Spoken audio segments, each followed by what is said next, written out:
اور ایسا ہوگا تو یہ بہت بڑا ڈینٹ ہوگا میں سمجھتا ہوں پاکستان تحریک انصاف کے لیے، کیونکہ ایک صوبہ ہے خیبر پختونخوا جہاں پر وہ یہ سمجھتے ہیں کہ ان کے لوگ عمران خان کے ساتھ آج بھی کھڑے ہیں، اسمبلی کی میں بات کر رہا ہوں۔ تو اگر اس طرح کا کوئی ہم دیکھتے ہیں ریئیکشن آتا ہے وہاں سے، اس طرح کو عمل کیا جاتا ہے اراکین اسمبلی کی جانب سے، تو وہ بہت بڑا ڈینٹ اس کو تصور کیا جائے گا، اور اسے حکومتی اتحاد کی بھی ایک بڑی کامیابی ہوگی۔ حکومتی اتحاد کے ہاتھ مزید مضبوط ہوں گے، کیونکہ جو کام وہ لوگ بطور رکن اسمبلی نہیں کر سکتے وہ اراکین اسمبلی سے کروا لیں گے۔ لیکن ایک بات تو ہے عدیل سرفراز صاحب کہ خیبر پختونخوا کے اندر بھی تحریک انصاف کے کئی دڑے بن چکے ہیں، اور پھر ایک بات اور اہم آپ کو بتا دوں کہ اس وقت جو خیبر پختونخوا اسمبلی کے اندر جو تعداد ہے اراکین کی وہ 145 ہے، اور سادہ اکثریت 73 ہے حکومت بنانے کے لیے۔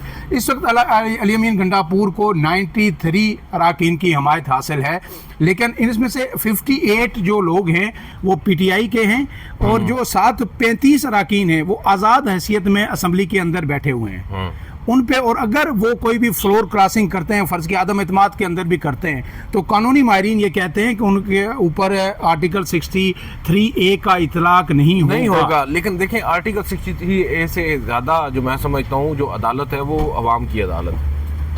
اس عوام کی عدالت میں جب ان اراکین اسمبلی میں جانا ہے تو انہیں اندازہ ہو جائے گا کہ انہوں نے کیا کیا ہے، تو وہ بھی بڑے سوچ سمجھ رکھتے ہیں۔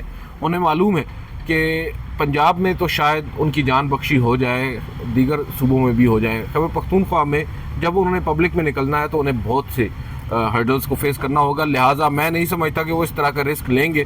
ان کے پورے سیاسی کریئر جو ہیں وہ دو پہ لگ سکتے ہیں۔ دیکھیں بھلے ہی وہ آزاد حیثیت میں اس وقت موجود ہیں، نام کس کا تھا جس کے اوپر ووٹ بینک کس کا تھا؟ عمران خان کا۔ بالکل، اب اگر عمران خان کے ووٹ پر وہ آئے ہیں تو اول تو یہ ان کا فرض بنتا ہے کہ وہ ان کو ہی ووٹ کریں، جو ان کی پارٹی ہے اس کو سپورٹ کریں۔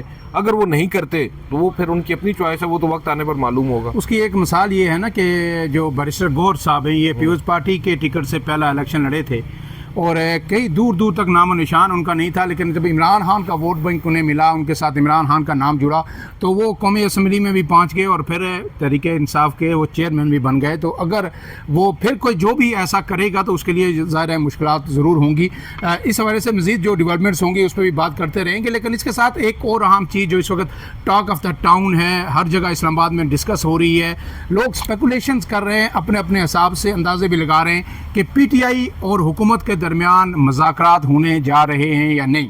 بعض لوگ یہ کہتے ہیں کہ نہیں، یہ علیمہ خان نے جو کہا تھا وہی کام ہو رہا ہے، کہ ایک مرتبہ پھر جب آپ نے پی ٹی آئی نے 10 محرم کے بعد ایک تحریک کا اعلان کیا ہے تو اس کو ڈیفیوز کرنے کے لیے پھر ایک دفعہ مذاکرات کا شوشہ چھوڑ دیا گیا۔ لیکن کچھ باخبر صحافی جو ویل کنیکٹڈ ہیں وہ یہ کہتے ہیں کہ نہیں، اس بار نون لیگ سنجیدہ ہے، اور نون لیگ جو کہتی ہے کہ مذاکرات ہونے چاہیے اس کی خواہش زیادہ ہے۔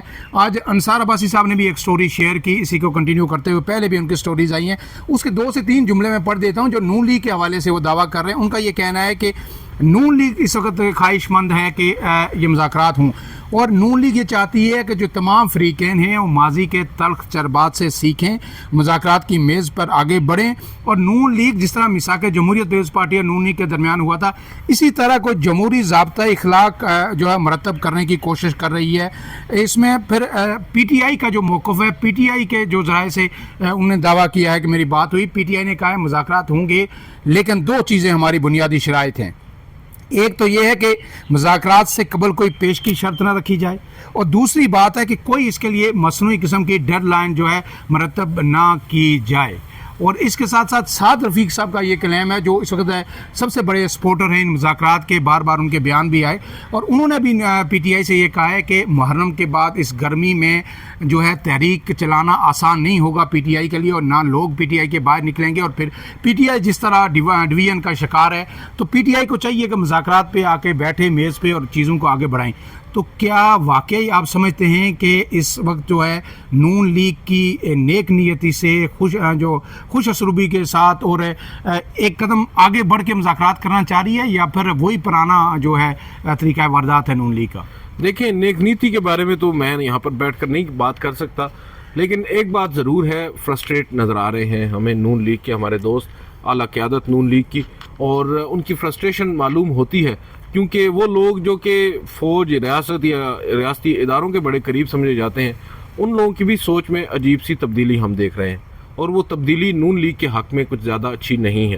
اور اب ہم دیکھ رہے ہیں پی ٹی آئی کی جانب سے بھی آج جیسا کہ علیمہ خانم صاحبہ نے اڈیالہ جیل میں ہونے والی سختیوں کا ذمہ فوج پر نہیں یا ان کرنل صاحب پر نہیں ڈالا جن کی پر ماضی میں عمران خان صاحب ڈالتے رہے ہیں. آج انہوں نے مریم نواز صاحب کو ہدف بنایا, صاحبہ کو ہدف بنایا. تو یہ چیزیں ہیں جو اس جانب اشارہ کر رہی ہیں. جہاں تک تعلق ہے کہ تحریک کا آغاز جب ہونے لگتا ہے تو اس طرح کی خبریں اڑائی جاتی ہیں, مارکیٹ میں چھوڑی جاتی ہیں, وہ بات بالکل درست ہے. ہو سکتا ہے یہ وہی اسی سلسلے کی کڑی ہو, لیکن سر ہم نے بہت ساری چیزیں دیکھنی ہیں جو اس وقت بین الاقوامی سطح پر چیزیں چل رہی ہیں.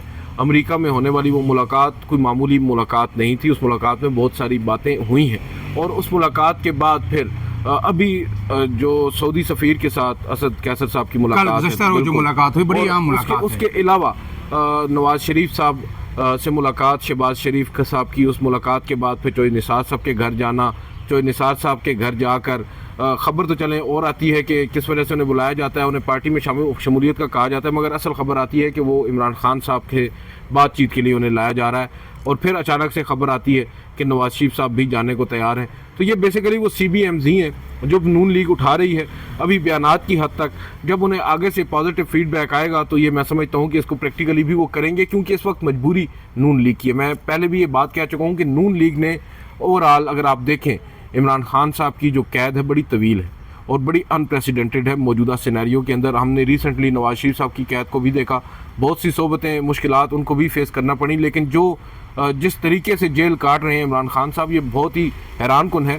اور اس پر تو جو حکومتی اراکین اسمبلی ہیں جو وزراء ہیں وہ بھی تعریف کر رہے ہیں. رانا ثناء اللہ نے کہا, وہ منیب صاحب جو بڑے اینکر ہیں انہوں نے بھی کہا, اور پھر یہ بھی کہا جا رہا ہے کہ جہاں یہ تعریفی ہو رہی ہیں اس کے ساتھ ابراہم جو اکارڈ ہے وہ بھی بڑی ایک جو ہے اس وقت مارکیٹ میں ان ہے. رانا ثناء اللہ اس پہ بات کر رہے ہیں اور خواجہ آصف بڑے بات کر رہے ہیں. کہا جا رہا ہے کہ شاید سعودی عرب جو ہے اسرائیل کو تسلیم کرنے جا رہا ہے. اور پھر یہ بھی کہا گیا رانا ثناء اللہ کی جانب سے کہ اگر سعودی عرب کوئی ایسا فیصلہ کرتا ہے تو پاکستان اور ایران کو بھی اس کے ساتھ ہی رہنا چاہیے, ہم الگ تھلگ آئسولیٹ نہیں ہو سکتے. تو یہ تو بہت بڑا پاکستان کی ہسٹری کا بہت بڑا فیصلہ ہوگا اگر اسرائیل کو تسلیم کرتے ہیں. اس کے لیے جو ہے ڈومیسٹکلی سیاسی طور پر کنسنسس ہم آنگی ضروری ہے کہ کل کوئی کسی کو مورد الزام نہ ٹھہرا سکے, پیپلز پارٹی نون لیگ کو, نون لیگ پیپلز پارٹی کو, یا تحریک انصاف. تو اس لیے یہ بھی ایک بڑا عام فیکٹر ہے اس وقت جو ذہن میں ضرور رہنا چاہیے. لیکن اب جو مذاکرات ہیں اس کے بارے میں یہ کہا جا رہا ہے کہ حتمی فیصلہ عمران خان کریں گے. ایک اہم بات یہ ہے کہ جو سینئر قیادت ہے جو اس وقت کوٹ لکھپت جیل میں قید ہے وہ سب وہ رہنما ہیں جن کی اپنی سیاسی ورث ہے, اور عمران خان ان کی قربانیوں کے معترف بھی ہیں. وہ سب ان کے حوالے سے یہ خبریں ہیں کہ وہ مذاکرات کے لیے تیار ہیں, اور عمران خان کو بھی ان کی تجویز یہی ہے, سجیشن یہی ہے کہ وہ مذاکرات آگے بڑھے. لیکن اگر وہ ان کی سجیشن ہوگی تو یقینی طور پر عمران خان زیادہ میرے خیال میں اس میں رکھنا ڈالنے کی کوشش نہیں کریں گے. یہی توقع کی جا سکتی ہے کہ ملک کے لیے بہتر ہو یہ مذاکرات ہوں اور فوری طور پر ان کا نتیجہ نکلے تاکہ ملک کے اندر سیاسی استحکام آئے, کیونکہ بہت سارے چیلنجز ہیں اور ان چیلنجز سے صرف اسی صورت میں نبرد آزما ہو سکتا ہے پاکستان جب ایک لوکلی پولیٹیکلی ایک کنسنسس ہو. آخری کمنٹ اس ساری صورتحال کے حوالے سے عدیل صاحب, کیا آپ سمجھتے ہیں کہ درجہ حرارت, سیاسی درجہ حرارت کم ہوگا یا یہ مرتبہ پھر بڑھ سکتا ہے؟ دیکھیں سیاسی درجہ حرارت اس وقت کم ہے اور میں سمجھتا ہوں کہ آئندہ آنے والے دنوں میں مزید بڑھے گا. اور اس میں اب میں یہ دیکھ رہا ہوں کہ عمران خان صاحب کا جو بیان ہے جو ہم توقع کر رہے ہیں کہ جلد آئے گا, اس سے بہت ساری چیزیں واضح ہو جائیں گی. میں نے جو پہلے بات کی تھی میں اس کو کمپلیٹ کر لوں کہ عمران خان صاحب نے جس طرح جیل کاٹی ہے اس سب کے بعد یہ بات ہمیں ماننا ہوگی کہ عمران خان حکومت کے پاس نہیں گئے بات کرنے کے لیے, اب حکومت خود چل کر ان کے پاس جا رہی ہے.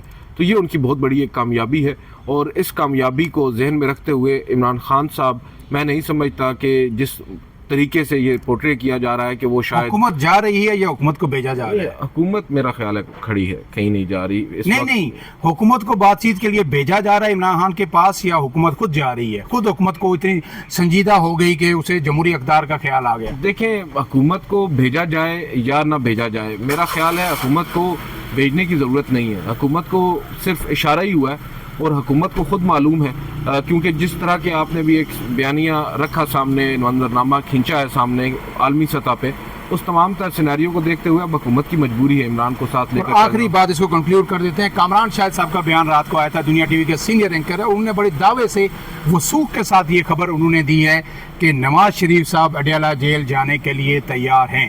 اگر انہیں آپ کو پتا ہے نہیں دیکھیے وہ ایک دفعہ بنی گالہ گئے تھے نا, جب یہ دھرنا تھا تو اس دوران وہ عمران خان صاحب کے پاس جب ڈی چو کا دھرنا تھا تو وہ بنی گالہ گئے تھے. تو نواز شریف صاحب میرے خیال میں اب جو ہے ایک مطلب پھر وہ اڈیالہ جیل جا سکتے ہیں. نہیں جا سکتے ہیں, کوئی ڈاؤٹ نہیں ہے اس میں.